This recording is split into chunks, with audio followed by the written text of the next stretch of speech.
100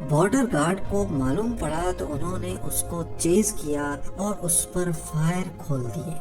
وہ اپنی جیپ چھوڑ کر بارڈر کی طرف بھاگا، لیکن نارتھ کورین سولجرز نے اس پر کئی فائر کیے۔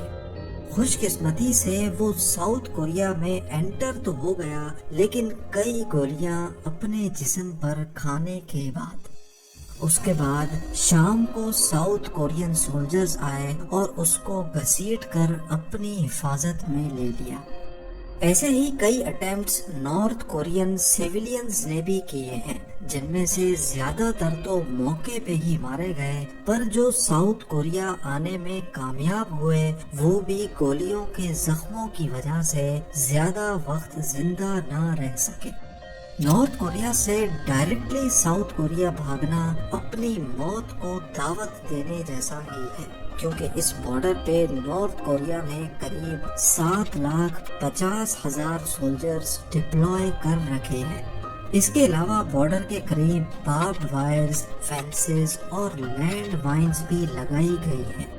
ساؤتھ کوریا میں انٹر ہونے کا دوسرا اور ہسٹوریکل طریقہ یہاں کے ناردرن بارڈر سے بھاگنا ہے۔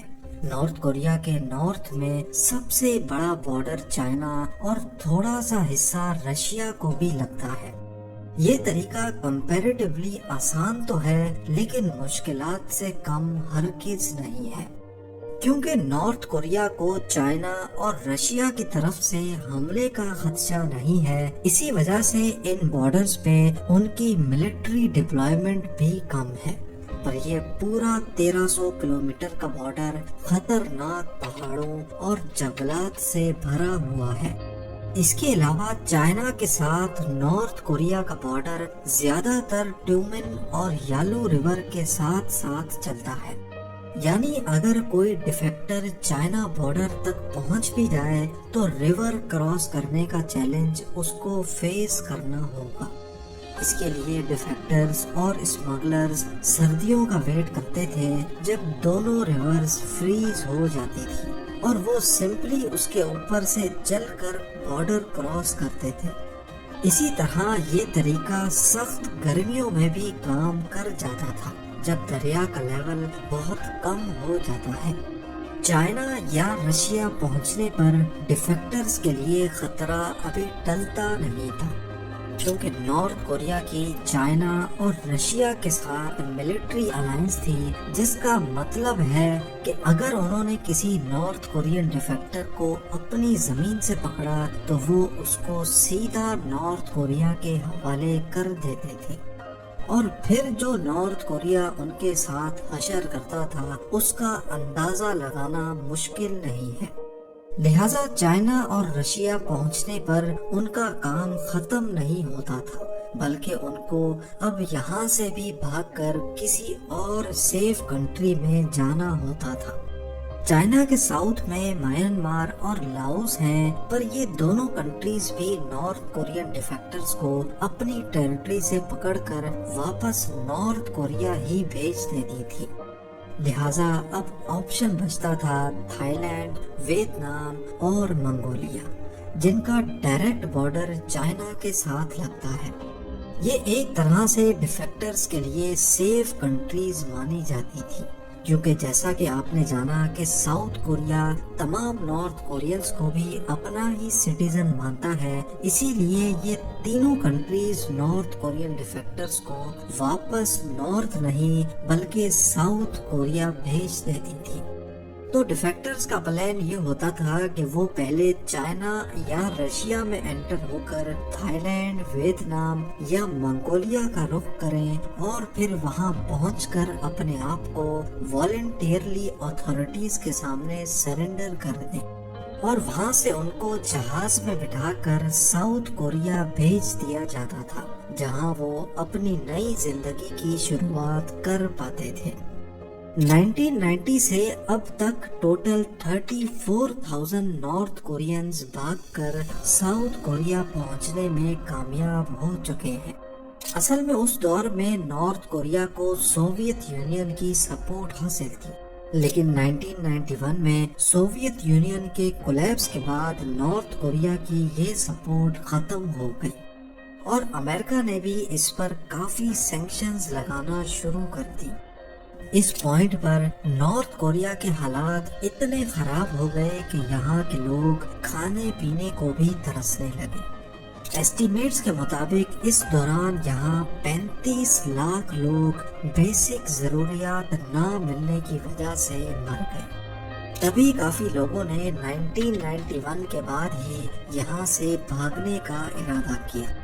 ہر گزرتے سال نارتھ کوریا سے بھاگنے والوں کی تعداد بڑھتی ہی چلی گئی، یہاں تک کہ قحط سالی ختم ہو جانے کے بعد بھی ڈیفیکٹرز کا سلسلہ بڑھتا ہی چلا گیا، اور 2009 میں ریکارڈ ڈیفیکٹرز نوٹس کیے گئے جن کی تعداد 3000 تک پہنچ چکی تھی۔ 2010 اور 2011 میں بھی ڈیفیکٹرز کی تعداد زیادہ ہی رہی، لیکن پھر 2012 کی اسٹارٹنگ میں کچھ ایسا ہوا جس کی وجہ سے ڈیفیکٹرز کی تعداد اچانک سے 50% کم ہو گئی۔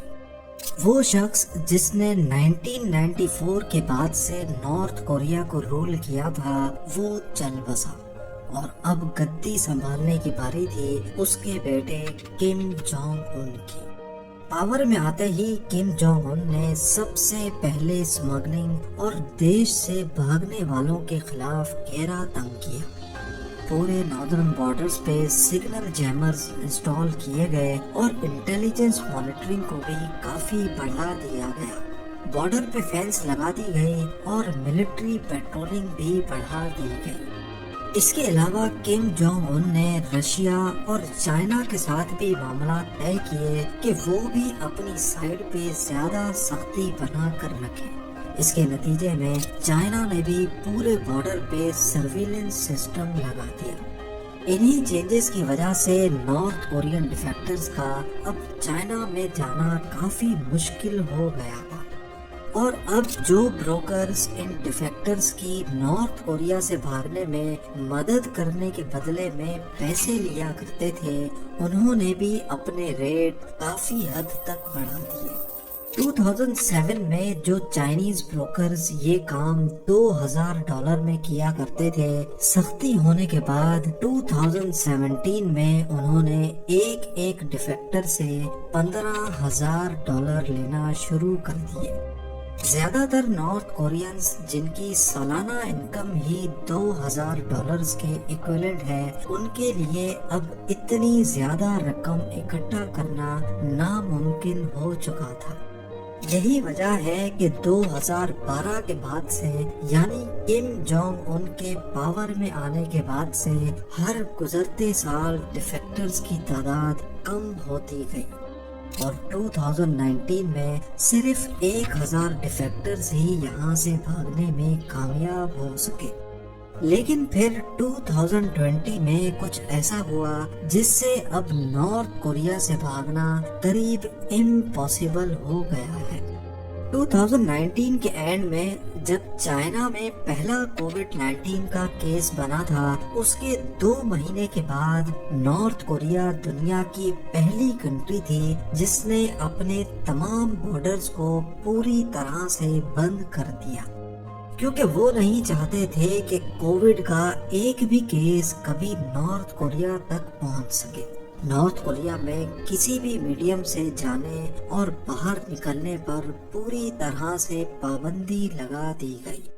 ایسا کرنا نارتھ کوریا کے لیے ضروری بھی تھا، کیونکہ یہاں کی 42% پاپولیشن کو آج بھی صحیح سے کھانا نہیں مل پاتا، یعنی ان کی باڈی میں کووڈ-19 وائرس برداشت کرنے کی طاقت ہی نہیں ہے۔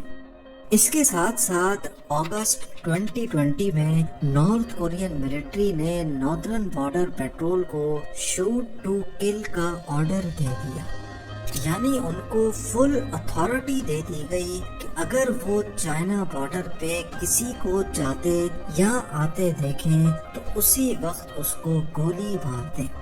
یہی وجہ ہے کہ پچھلے 3 سالوں سے یہاں سے بھاگنے والوں کی تعداد قریب نہ ہونے کے برابر ہے، اور نارتھ کوریا ایک بہت بڑے جیل کی مانند بن چکا ہے۔